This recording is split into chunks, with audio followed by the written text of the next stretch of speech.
Meus amores, olha aí, né? Eu vou retornar à nossa aula porque o Zoom deu um problema e acabou não gravando, né, a nossa aula. Então, nesse sentido, a gente vai tratar um pouco. Vou tentar resumir ao máximo, tá bom?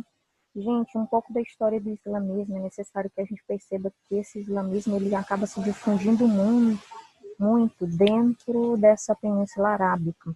É necessário que a gente perceba que o crescimento do islamismo ele é visível no nosso mundo atual, mas que esse crescimento ele não vem de agora, tá? Esse crescimento vem desde a época da propagação das primeiras ideias monoteístas que Maomé vai divulgar naquela região no século VI, que vai do século VI até o século VII depois de Cristo. Hoje o islamismo conta com 1,6 bilhões de adeptos e estimula-se que até 2070, né, entre 2060 e 2070, a gente tenha, né, uma superação do número de islâmicos no mundo em relação aos cristãos. Gente, no século VII, a gente percebe um crescimento muito grande do islamismo e a divulgação através das ideias do profeta Maomé, que até então era Mohammed, um grande comerciante, e era descendente da tribo dos Coraixitas. Vamos lembrar que na Península Arábica a gente vai ter mais de 300 tribos, né? E aí Maomé ele vai descender da tribo dos Coraixitas, né, gente? Também vai ter as tribos aí também, a tribo dos Coraixitas.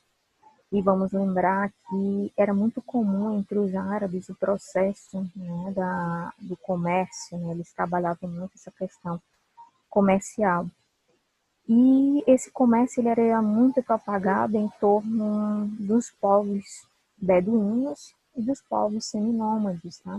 Lembrando que dentre todas essas tribos, a gente ainda vai ter as tribos urbanas, que eram aquelas tribos que se fixavam nas grandes cidades, nos grandes centros, para fomentar o comércio, né, que era muito hábil nas trocas de mercadorias, o que fazia com que a grande parcela da população que criasse determinados bichos ali pudesse depois, né, trocar, como também eles faziam a questão comercial envolvendo mercadorias que não havia na região, o que tornava esses centros muito mais aguçados e o que chamava mais a atenção das outras pessoas que moravam ali próximo, é porque nessas regiões tidas como comerciais, né, eles encontravam produtos que não tinham nas redondezas, porque esses produtos, né, eram oriundos também da China, e além dos produtos orientais, se faziam muitas trocas de mercadorias. E vamos lembrar que esses povos, né, tidos como povos aí, né, do deserto, esses povos, eles eram politeístas e professavam vários deuses. Além do mais, gente, eles vão ter problemas em relação, né, a disputas políticas, porque essas tribos, apesar de a gente estar falando tribo, né, mas na história também podem ser chamados de clãs. Eles não se entendiam entre si, eles não tinham uma unidade política. Vale lembrar que essa Península Arábica aí, gente, o Império Romano andou próximo dessa Península Arábica aí para um processo mesmo de dominação, mas não chegou a dominar todos esses povos aí, não. E vale também lembrar que quando a gente fala de Península Arábica, também se compreende muito, gente, ali alguns países próximos ali do próprio continente africano, ou países que também fazem parte do continente africano, principalmente quando a gente trata muito da questão do Oriente. Então, pega também a África, tá?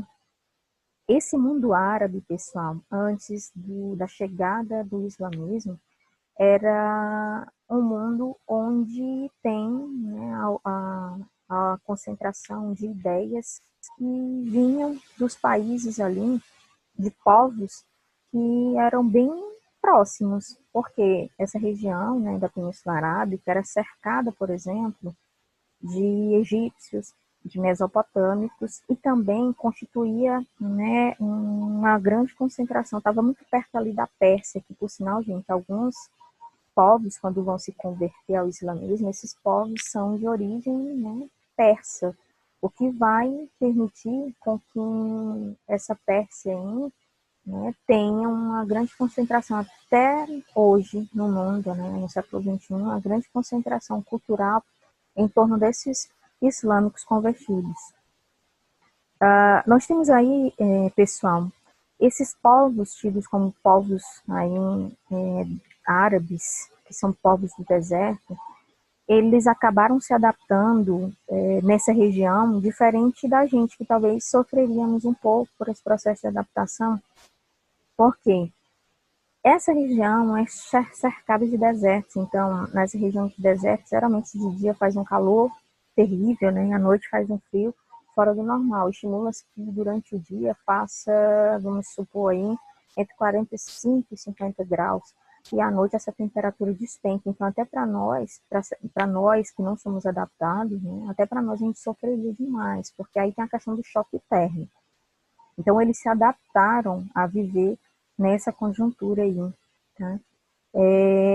Esses povos aí acabavam vivendo, gente, dentro de um conceito tanto do semi-nomadismo, eles eram semi-nômades, por quê? Porque eles não eram 100% nômades. Ou seja, né, eles tinham lá o sedentarismo, eles vão até se fixar a terra, mas aqueles que não eram 100% sedentários, eles eram semi-nômades por quê?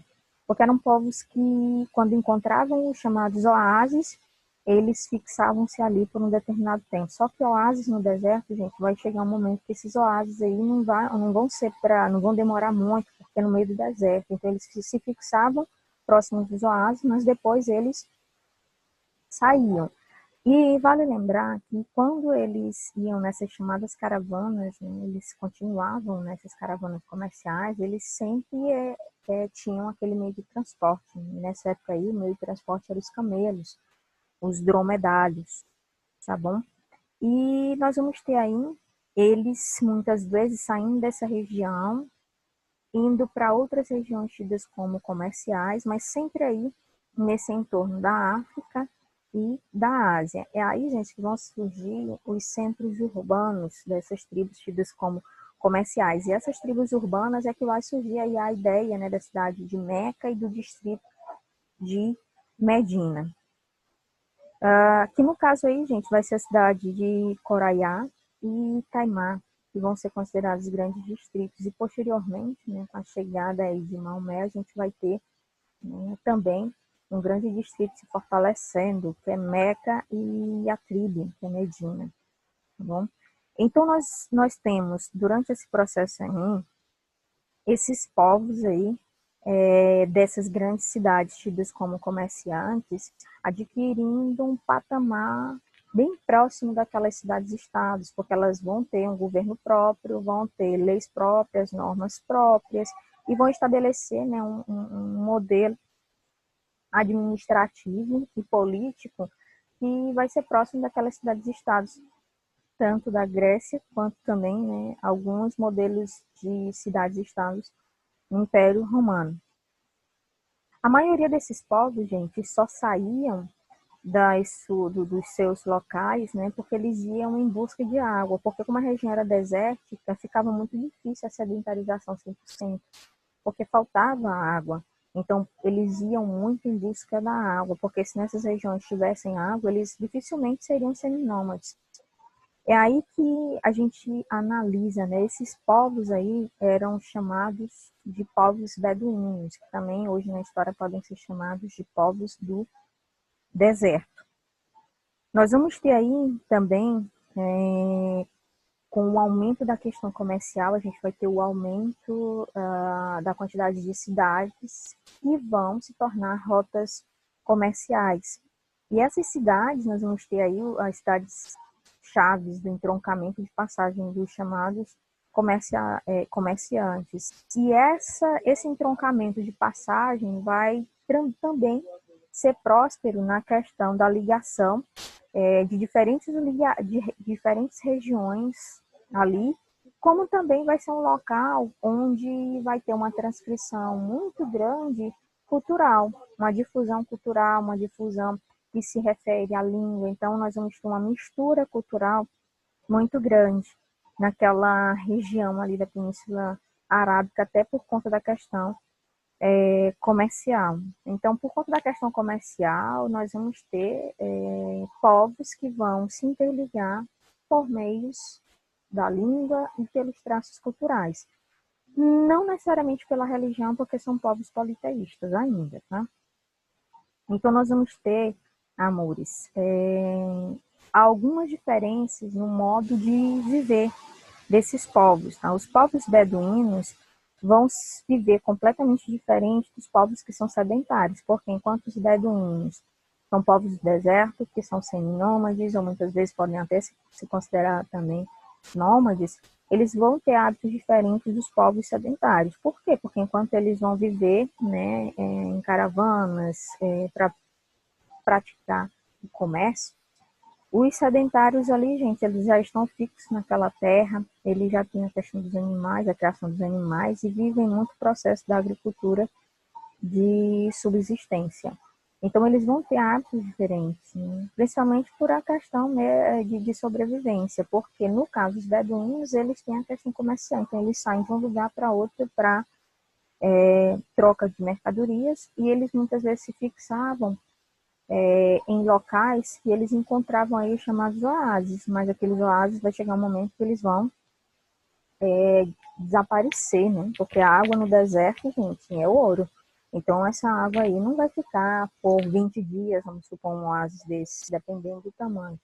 Então eles vão ter uma única coisa que vão ligá-los, né? Que são os dialetos, que os dois povos aí, no caso as tribos aí, falavam, mas somente os dialetos.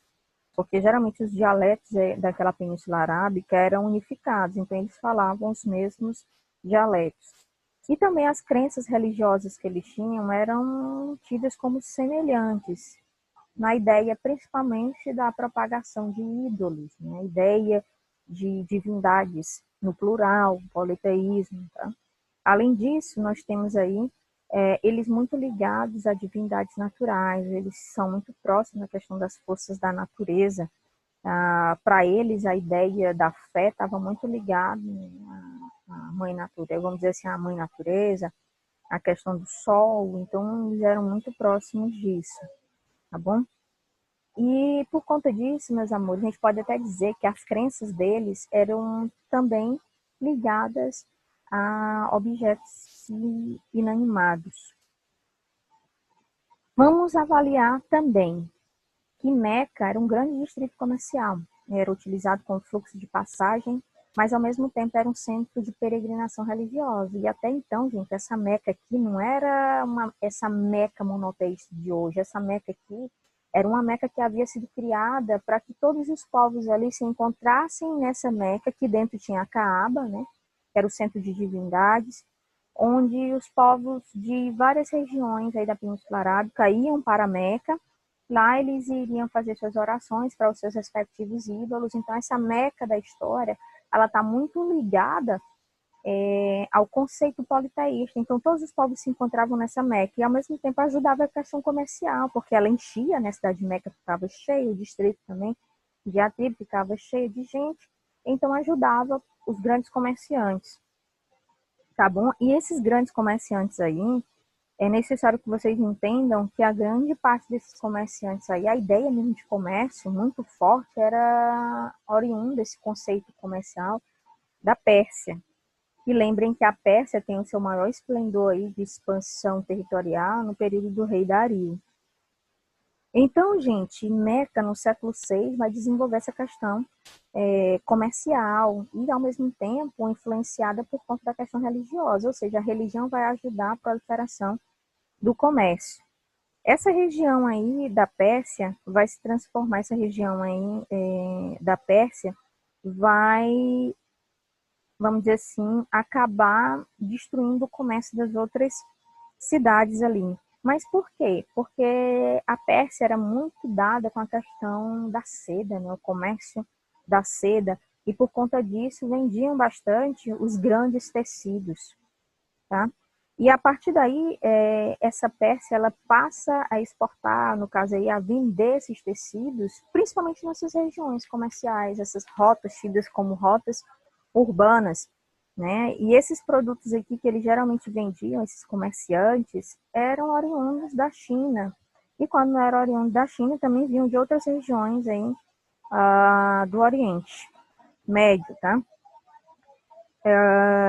Vamos aqui.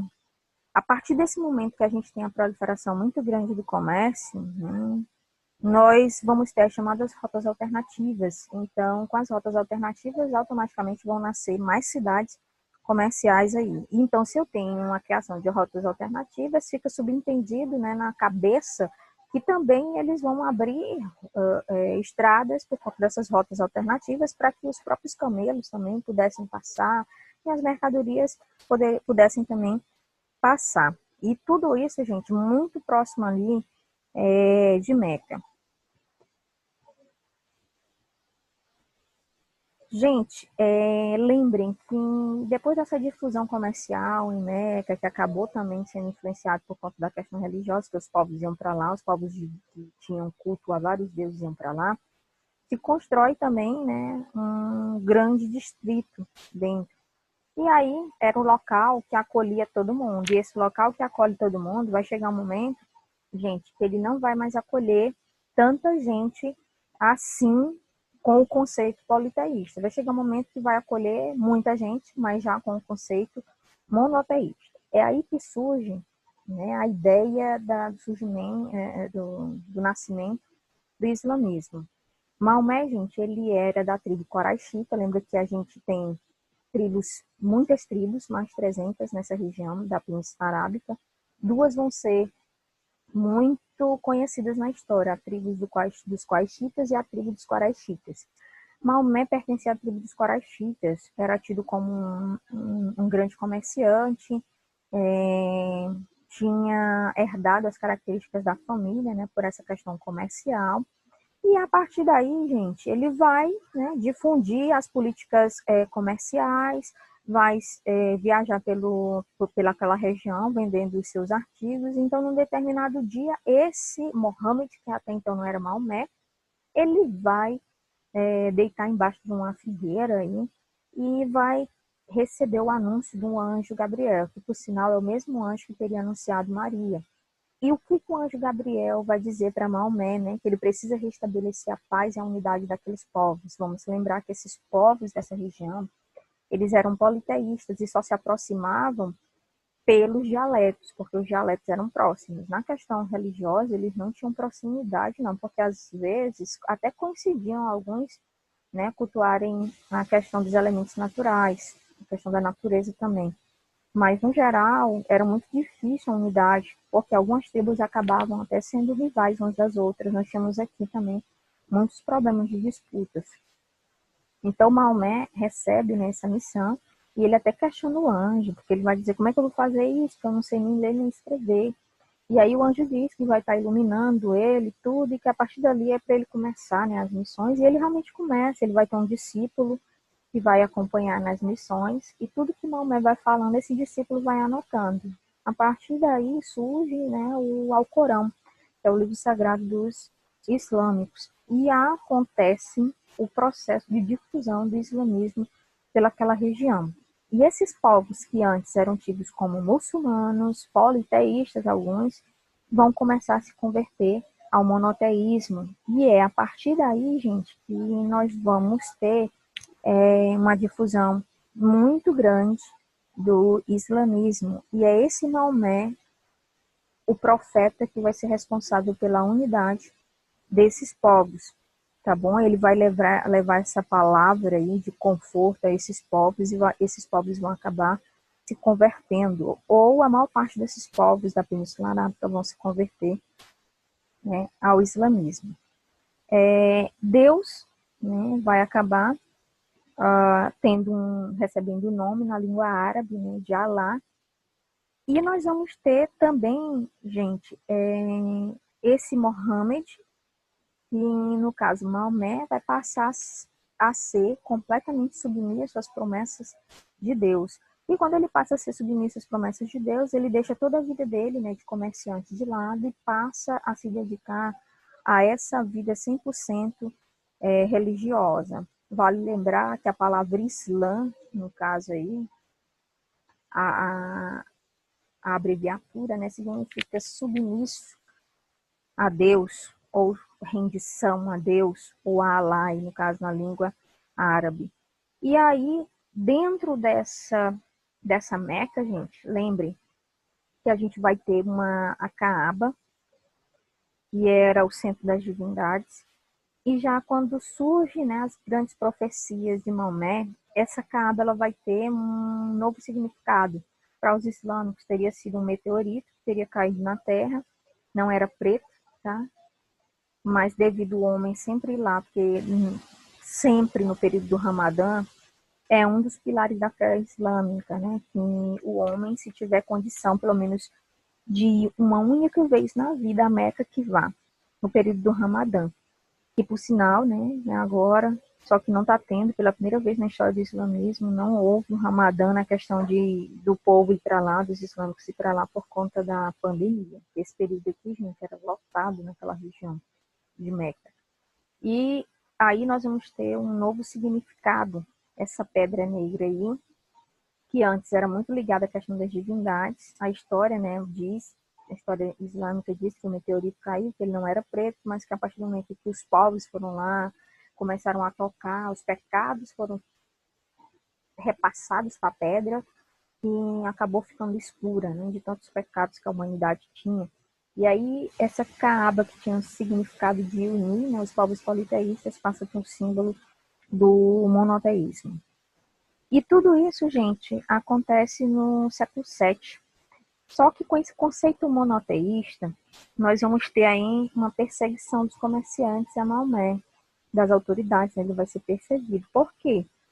Porque, gente, durante esse período aqui, a população que vivia muito ligada à questão comercial, que esse politeísmo, vou dar bem um exemplo, o politeísmo era usado na Caaba, o povo ia para Caaba, para Meca, então os povos politeístas todos se encontravam lá, independente se as religiões fossem diferentes, beleza? E os comerciantes usavam também para proliferar o comércio, então eles ganhavam muito. Então, com a ideia de Maomé do monoteísmo, esses comerciantes deixam de perder, né, um pouco do dinheiro que eles tinham, e aí eles vão perceber, gente, que com o início do monoteísmo de Maomé, há uma grande concentração de pessoas que estão se convertendo ao islamismo. Isso é perca também para eles. Eles começam a perseguir Maomé, e aí em 622 nós vamos ter a chamada Hégira. O que é a Hégira na história, né? Maomé vai fugir de Meca para o distrito menor de Medina, que era tido como um distrito comercial. Meca é o centro comercial do islamismo, vamos dizer assim, é o centro religioso, e Medina é o centro comercial. Então ele foge de Meca para Medina, com medo, né? Vamos dizer assim, dos governadores ainda, dos administradores, dos comerciantes que ficaram contra ele. E aí ele foge para Medina. Acontece que quando ele chega em Medina, dias depois, ele faleceu. E essa morte de Maomé vai ser encarada na história como um processo que se deu igual ao da Assunção, né, de Maria. Ou seja, Maomé teria falecido e teria sido arrebatado aos céus. É tão tal que, se você procurar, não existe túmulo de Maria, como também não existe túmulo de Maomé. Tá? Então, Medina acabou se transformando numa cidade governada segundo os princípios da religião. E tudo parte do conceito de Maomé, né? Maomé acaba se tornando uma grande liderança, né, de toda aquela região, acaba unificando toda a população que antes era tida como politeísta, dividida, ele une em torno da religião. A gente vai ter uma nova organização social, nós vamos ter aí a introdução de uma nova conjuntura. A cidade de Meca vai se transformar num centro, dessa vez o centro do islamismo. E isso vai ser tão forte, gente, que Meca vai chegar a ser a principal cidade dessa península aí. Hoje, a principal cidade da Arábia Saudita. Vamos lembrar aí, fazer só uma recapitulação, que em 630, Maomé, né, vai atacar e invadir Meca. com o intuito de se render aos chefes da cidade. Isso voltando na linha do tempo, né? Porque se a gente vai, a gente vai ter aquela perseguição toda a Maomé até a morte dele. Então a gente vai um pouco na história.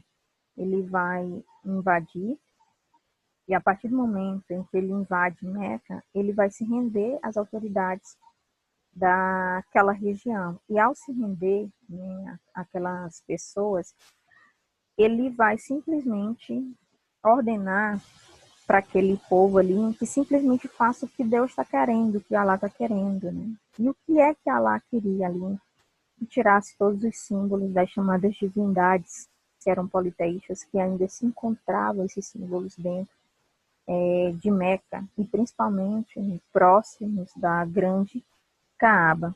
Então, a partir daí, gente, as pessoas que antes perseguiam ele vão perceber que ele é um grande enviado de Alá, no caso, e a partir desse momento a gente vai ter uma grande conversão. Lembrando que esse estado, depois da grande conversão da população, a gente vai ter um estado totalmente unificado, ou seja, um estado que antes era desunido em torno de várias tribos passa a se unificar por conta das promessas do profeta Maomé.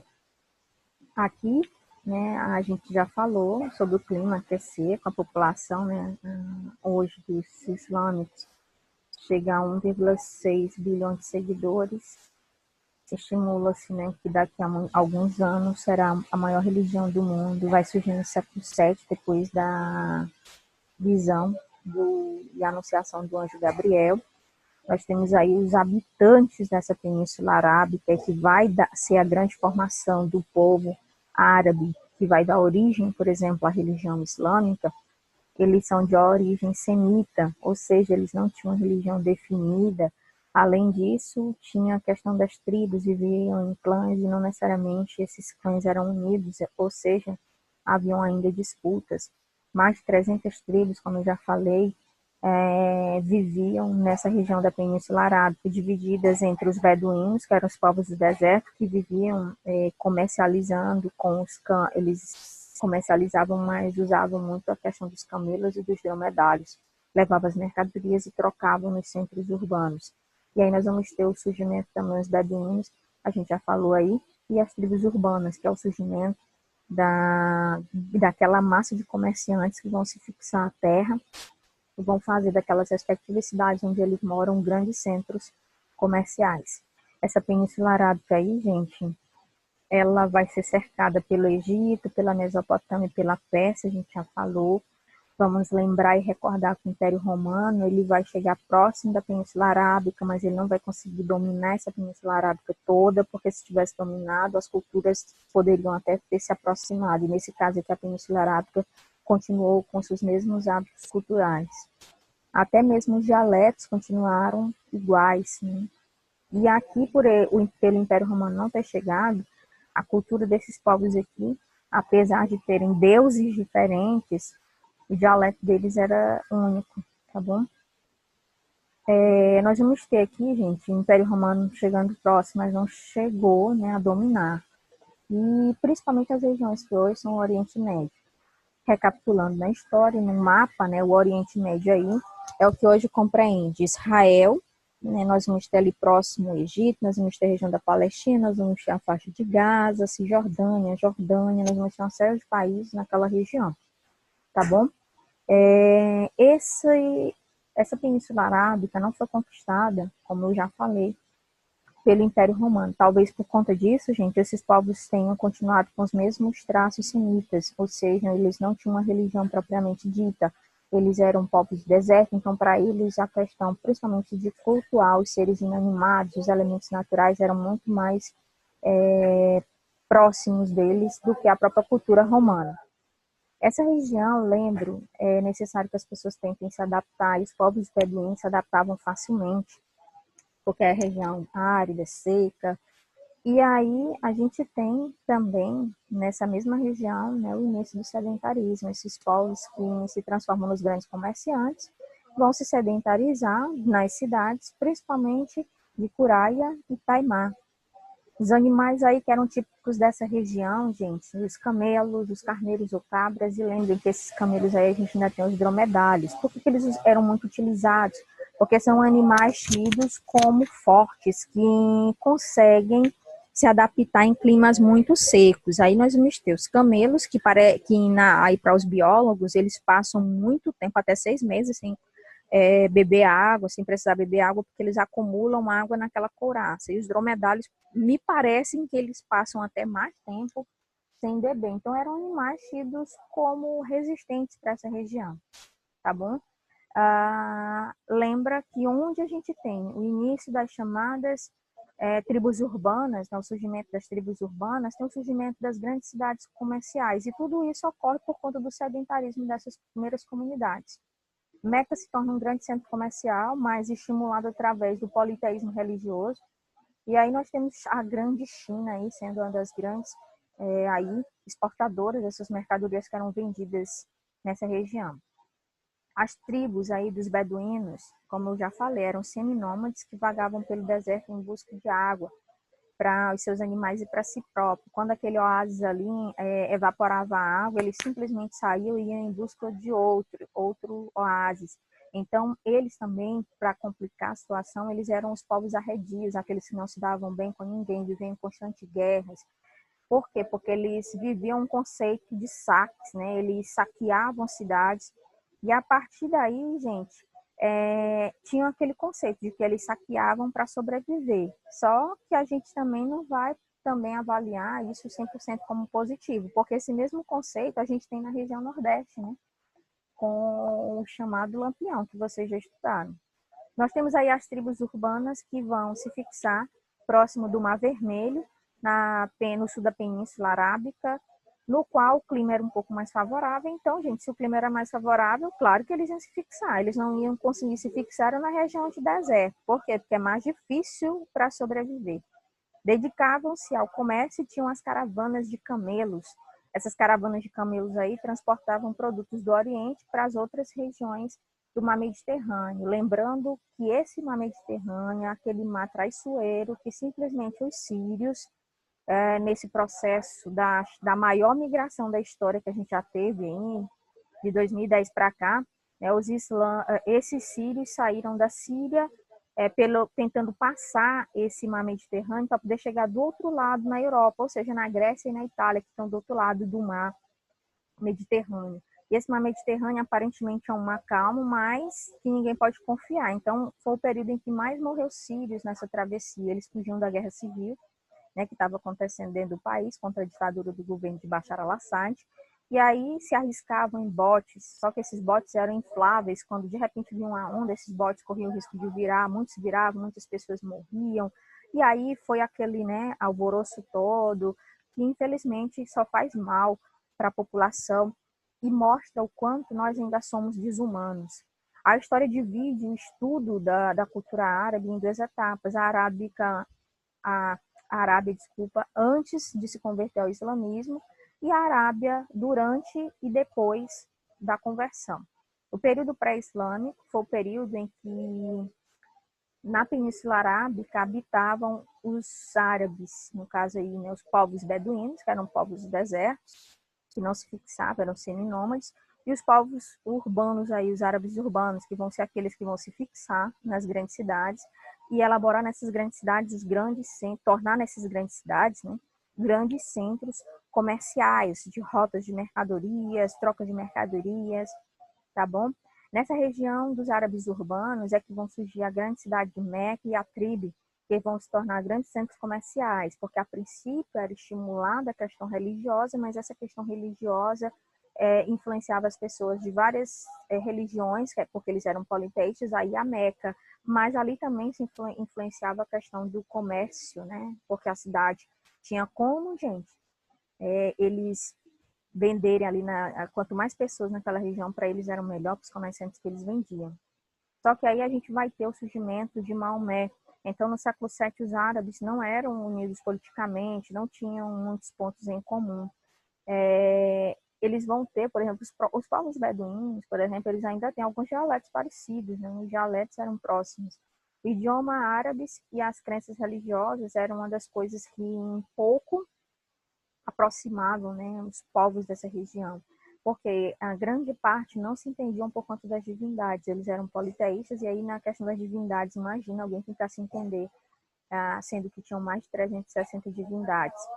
Então, o processo de união dessas tribos em Meca, ele vai tentar ser feito por conta de um templo religioso, onde vai ser construída a Caaba, para que todas as pessoas que cultuassem essas grandes divindades aí pudessem ir lá, mas ao mesmo tempo, né, ajudava o comércio da região. E aí, gente, depois que Maomé conversa essas pessoas, como eu já havia falado, nessa Caaba, vai ter um conceito, ela deixa de ser, né, aquele conceito do politeísmo, e passa a se tornar, né, o centro do monoteísmo através das ações das profecias de Maomé. Aí a história de Maomé, que eu já falei, tá bom? E a partir daí, gente, como eu já falei também, Maomé vai morrer justamente no período da Hégira.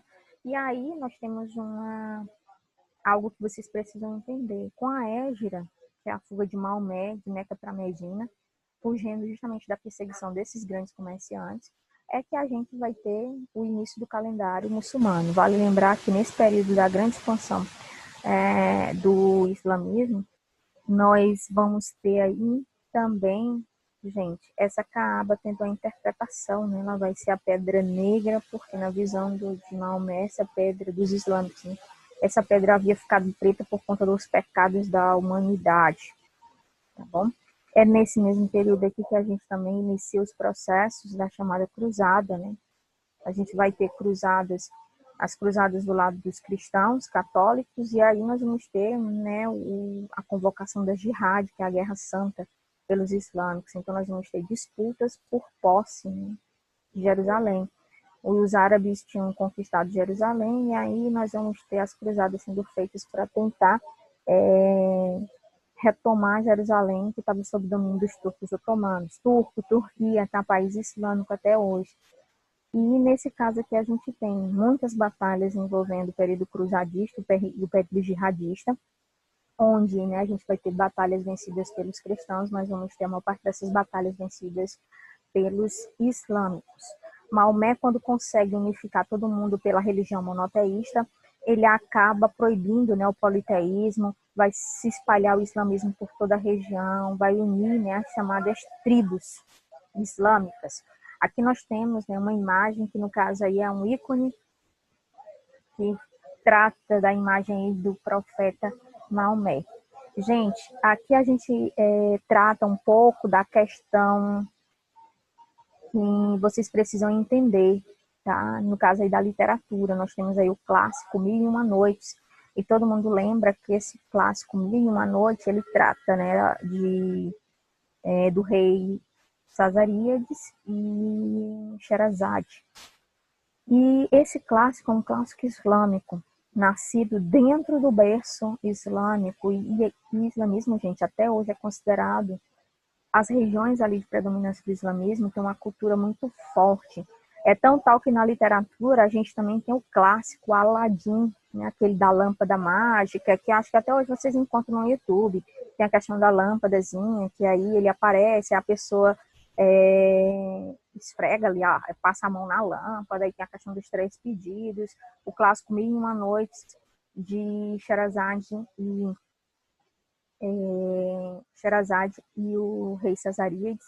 Simplesmente Sasaríades é casado, vai ser traído pela esposa, e a partir dali ele resolve matar todas as mulheres do reino, com raiva, né, da traição da esposa. Então todas as noites ele dormia com uma mulher, no dia seguinte ele matava essas mulheres, e aí surge Sherazade para tentar salvar todas as mulheres, e o pai dela não quer que ela vá se servir de cobaia, né? Então, dentro desse princípio, ela diz que precisa salvar o reino, as mulheres do reino. Então, ela vai ao encontro do rei, mas diferente das outras mulheres, ela não dorme com o rei, tá, gente? Ela começa a contar uma história, e aí o rei fica todo o tempo, né, querendo ver o resultado da história, e essa história não tem fim. Então, todos os dias ela vai, continua a história, e essa história não tem fim. Então, ele não vai matar ela porque ele quer encontrar o restante da história, do meio para o fim, gente. Tentando resumir aí, ele vai se apaixonar por Sherazade, e aí ela vai quebrar aquele encanto, né? Que não é nenhum encanto, vamos dizer assim, ela vai acabar com aquela maldição que ele tinha de tentar matar as mulheres. Quando ele mesmo percebe que está apaixonado por ela, ele vai deixar todas aquelas amarras de lado, mas ele quer também continuar com aquela ideia de matar, só que ele não vai conseguir matar Sherazade. E aí os dois vão se casar, vão ter filhos, mas por conta de uma mulher sábia no islamismo que consegue mudar, né, a ideia do marido, no caso aí, do rei que antes matava todas as mulheres. Maomé, gente, vai pregar uma ideia de conceitos monoteístas. Nós vamos ter dois centros, né, que é considerado muito sagrado, principalmente Meca, que antes era um centro sagrado comercial, hoje é uma das cidades mais importantes da Arábia Saudita na questão religiosa. Medina também, tá? Principalmente porque foi a cidade onde o profeta teria morrido. Aqui nós temos a Jihad, que acabou se transformando como também um selo da convocação à Guerra Santa. Por quê? Porque a Jihad também ocorre num período de difusão do islamismo. Então, quando o islamismo vai ser difundido naquela região, a gente vai ter as disputas também com os cruzadistas, que eram ligados ao cristianismo. Nós vamos ter ataques de Maomé a Meca, porque Maomé vai fazer um grande exército para retirar de Meca todas aquelas divindades politeístas, e a partir daí, gente, ele destrói todos os ídolos que estavam na grande Caaba. Aí a gente tem as fotos, né, geográficas daquela região. Aí nós temos o mapa da Arábia Saudita, tá bom? Meca aí, ó, Medina pequenininha lá. Aí nós temos a foto do alto, a Pedra Negra, aí dá para vocês perceberem, é uma foto de 1850. Hoje, gente, isso aí está tudo modificado, tendo visto que o crescimento, né, demográfico aí foi muito grande. Meca é uma das cidades que no período do Ramadã mais recebe, né, visitantes, que no caso são turistas. Aí nós temos a imagem da Pedra Negra, ela aqui é mais recente, né? Aí ela, antigamente, aí nós temos do alto, tá? Caaba. Isso aqui é 1910. Gente, tudo muito diferente. Aqui já é mais moderno, dá para perceber, tá? A cidade fica cheia de pessoas no período do Ramadã. A sagrada Pedra Negra aí, todo mundo toca nela como símbolo, né, da transferência dos seus pecados. Aí, com certeza, no período do Ramadã, que as pessoas, porque existe um pilar no islamismo, né, um dos pilares do islamismo, que o islâmico, durante a vida dele inteira, se ele tiver condições, tem que ir pelo menos uma vez a Meca, que é a cidade sagrada. Aí nós temos o tamanho, né, a altura, no caso aí da Caaba, ela tem 15 metros de altura, bem baixinha, né, gente? Tem 12 metros de comprimento, a largura em 10,30 metros, ou seja, ela é grande também, é larga. A porta está a 2 metros do chão, a Pedra Negra está a 1,5 metro. No seu interior, as paredes e o piso estão revestidos com mármore e há 3 colunas de madeira. Aí nós temos também outro centro religioso, tá? A Alhambra. E tudo isso, gente, remonta muito às ideias islâmicas, né? A arquitetura árabe também é muito forte. Aí é o período em que Maomé morre, né, que vai morrer em 632, com 62 anos de idade.